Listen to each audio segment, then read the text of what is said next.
27 March থেকে ঢাকার বাসিন্দারা দিশেহারা হয়ে লক্ষ লক্ষ নরনারী আবাল বৃদ্ধবনিতা পিঁপড়ার সারির মতো ঢাকা শহর ছেড়ে পায়ে হেঁটে গ্রামের দিকে চলে যায়। শহর ছেড়ে চলে যাওয়া মানুষের এই কাফেলাকে একমাত্র রোজ কেয়ামতের কাফেলার সাথেই তুলনা করা চলে। সবুজ গ্রাম আর গ্রামের মেঠো পথ ভরে ওঠে শহর ফেলে পালিয়ে যাওয়া লক্ষ লক্ষ মানুষে মানুষে। শহর থেকে আসা লক্ষ লক্ষ মানুষকে গ্রামের কৃষক কিষানি নিজের সন্তানের মতো তাদের বুকে ঠাঁই দেয়।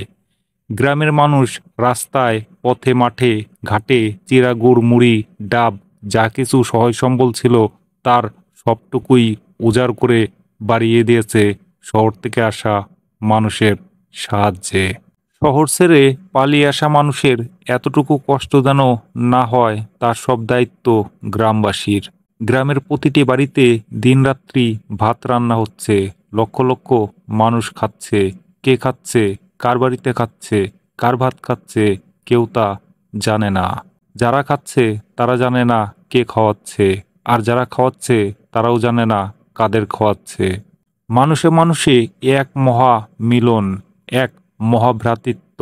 কখনো পৃথিবীতে এমন হয়েছে কিনা কিংবা আর হবে কিনা জানি না, মানুষ মানুষের এত আপন, নিজের চাইতে মূল্যবান অপরজন। এ দৃশ্য যারা দেখেনি তারা কোনোদিন বুঝবে না, তাদের কোনোদিন বোঝানো যাবে না। পৃথিবীতে এমন কোনো ভাষা নেই, শব্দ নেই, এমন কোনো লেখক নেই যে লেখক ওই সময়ের মানুষে মানুষে ঐক্য, ভ্রাতৃত্ব, সহমর্মিতা আর নিজের চাইতে অপরকে বেশি ভালোবাসার চিত্র তুলে ধরতে পারবে।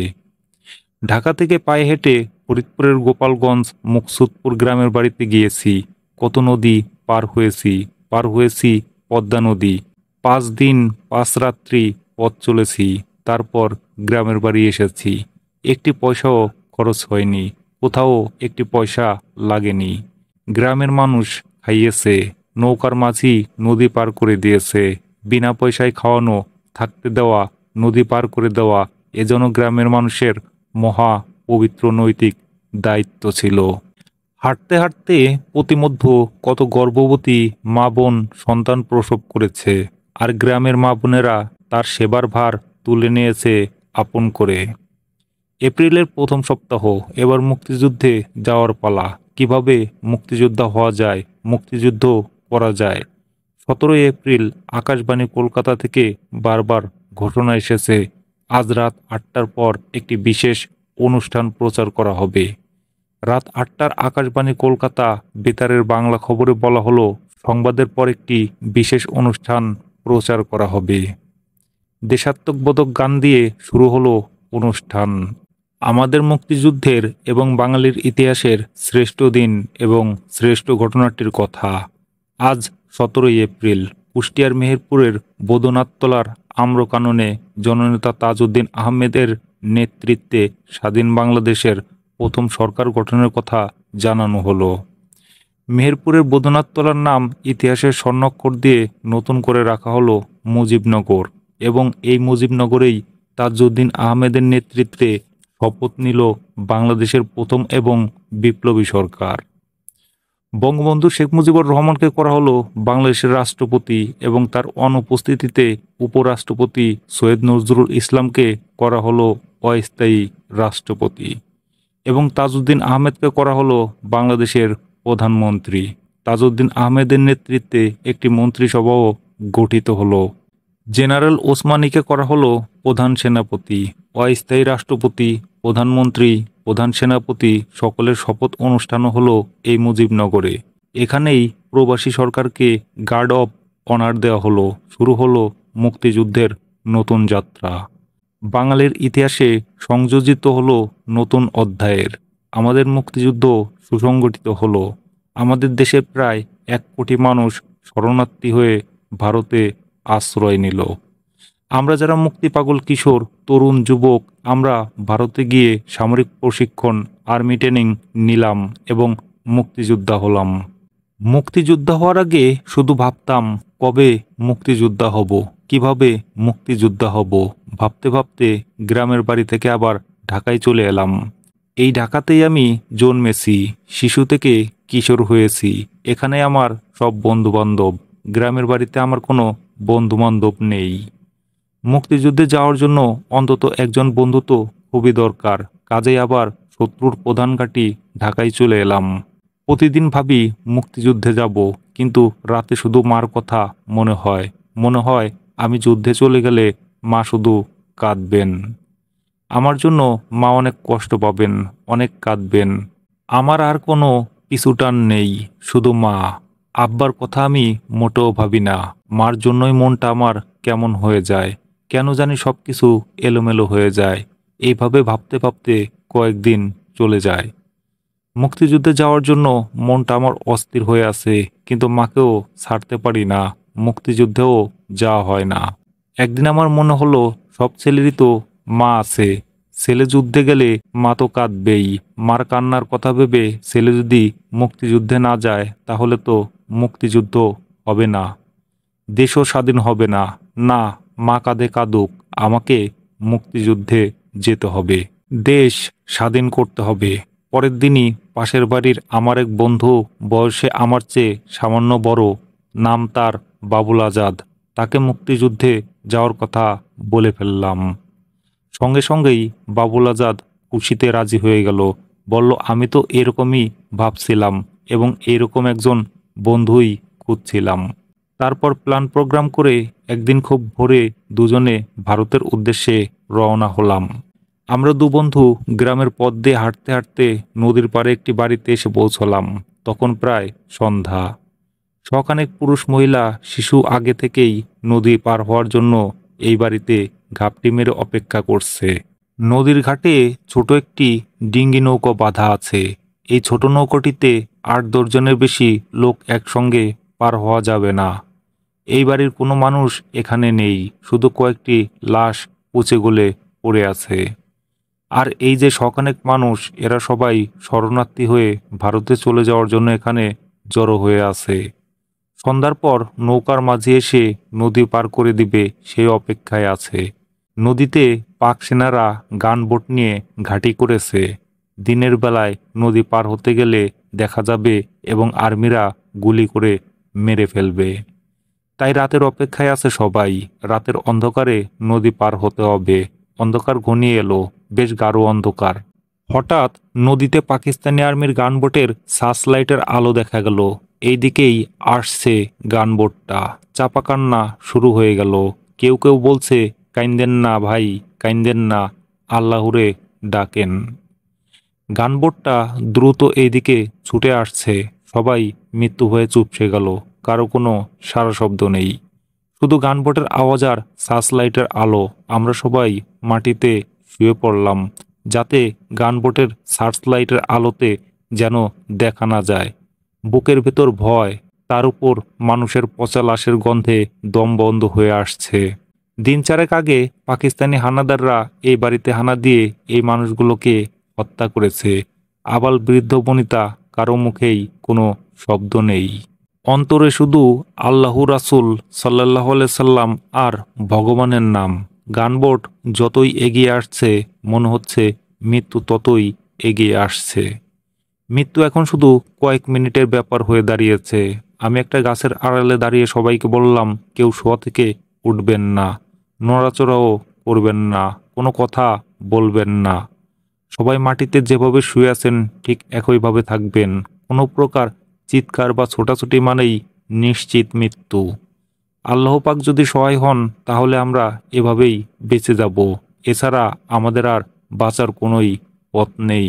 সবাই সৃষ্টিকর্তাকে স্মরণ করেন। গানবোট একেবারে বাড়ির পাশে এসে পড়ল। সার্চলাইটের তীব্র আলোয় আলোকিত হলো সারা বাড়ি। বাড়ির আঙিনায় কাপড় শুকানোর যে দড়ি বাঁধা ছিল, তাও স্পষ্ট দেখা গেল। গানবোটটি যত দ্রুত এসেছিল তত দ্রুতই চলে গেল, থামল না। একসময় অদৃশ্য হয়ে গেল। সবাই যেন নতুন জীবন নিয়ে বেঁচে উঠল। কিছুক্ষণ পর নৌকার মাঝে এলে কার আগে কে যাবে একসঙ্গে লাফিয়ে নৌকায় উঠে পড়ল। যা হবার তাই হলো, তীরেই নৌকা ডুবে গেল। নৌকা তুলে পানি ফেলে মাত্র ভাসানো হলো, সঙ্গে সঙ্গে আবারও সবাই নৌকায় লাফিয়ে উঠল। পানি শেষে নৌকা আবার ভাসানো হলো, আবারও সবাই একসঙ্গে উঠতে গিয়ে ডুবিয়ে দিল নৌকা। শিশু আর মহিলারা কাঁদতে শুরু করলো। আমি আর আমার বন্ধু বাবুল আজাদ উচ্চকণ্ঠে ধমকের সুরে বললাম, আমরা দুজন সবার শেষে যাব, একজনও বাকি থাকতে আমরা যাব না। সবাই নদী পার হওয়ার পর আমরা পার হব। কে কে আমাদের সঙ্গে নদী পার হবেন? কেউই কোনো কথা বলল না, সকলেই চুপ।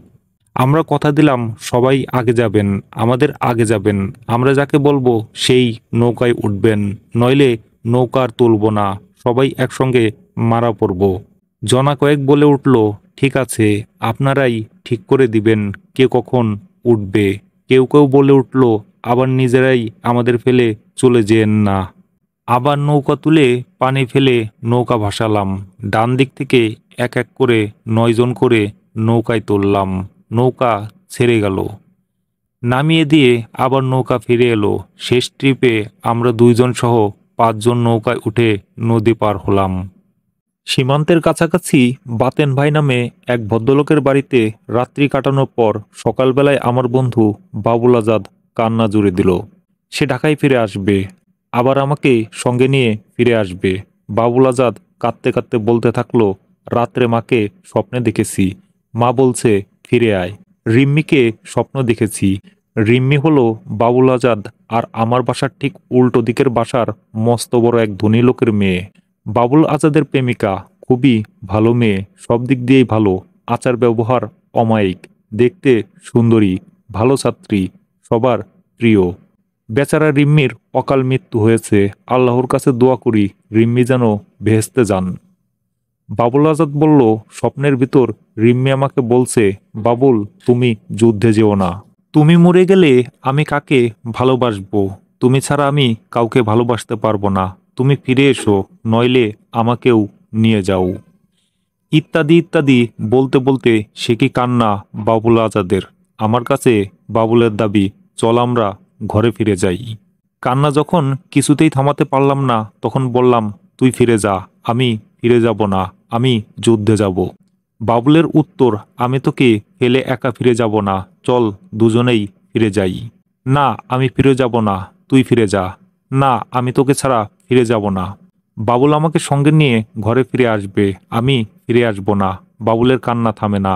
এক পর্যায়ে বললাম, সীমান্তের কাছেই তো চলে এসেছি, চল আর একটু সামনে গিয়ে দেখি কি হচ্ছে, তারপর ফিরে আসব। এবার বাবুল আজাদ রাজি হলো, কান্না থামালো। আমরা এবার সীমান্ত লক্ষ্য করে চলতে শুরু করলাম।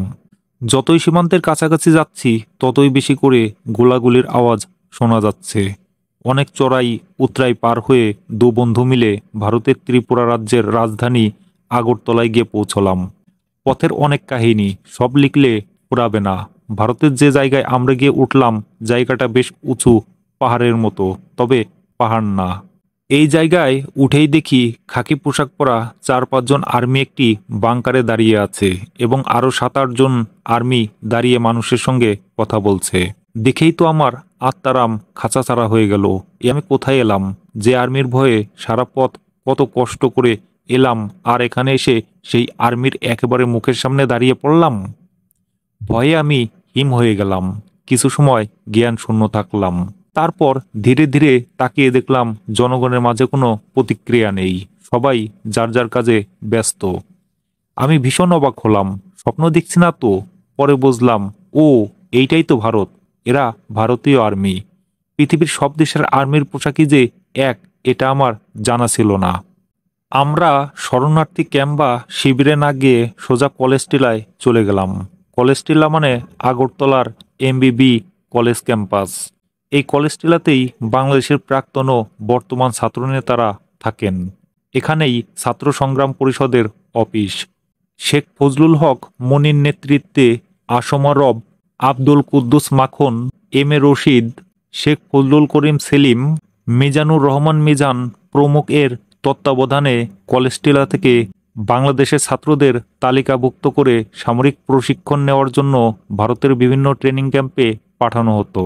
এই কলেজ টিলাতে গিয়ে আমরা মনির ভাই, মাখন ভাই, রশিদ ভাই এবং মিজান ভাইয়ের সাথে দেখা করলাম।